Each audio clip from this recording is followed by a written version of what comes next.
যাই হোক, আমি দুইটা কথা বলছি যে কীর্তনিয়াকে নিয়ে। দীপানিতা কয়েল এত ছোট্ট মেয়ে, একে কীর্তনটা শিখাইল কে?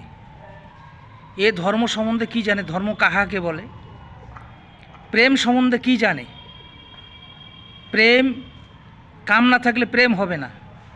প্রেম সম্বন্ধে ও কি জানে? ব্রহ্ম সম্বন্ধে কি জানে? আত্মতত্ত্ব সম্বন্ধে কি জানে? যে শিখাইছে সেও মূর্খ। আর এই বাচ্চাটা যে গাইছে, কি বলবো, এরা দুইটা পয়সার লোভে এরা কি না করতে পারে। ছোট ছোট বাচ্চাদের কীর্তনে দাঁড় করায় দিতে পারে। এদের কোনো মানে সেই সেন্সেই নাই।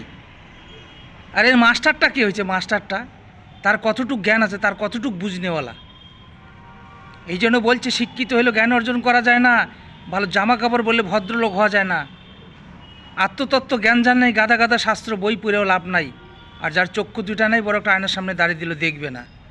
তো দীপানিতা কয়েলকে যারা কীর্তনটা শিখাইছে, হ্যাঁ, তাকে কি বলে বলেন তো?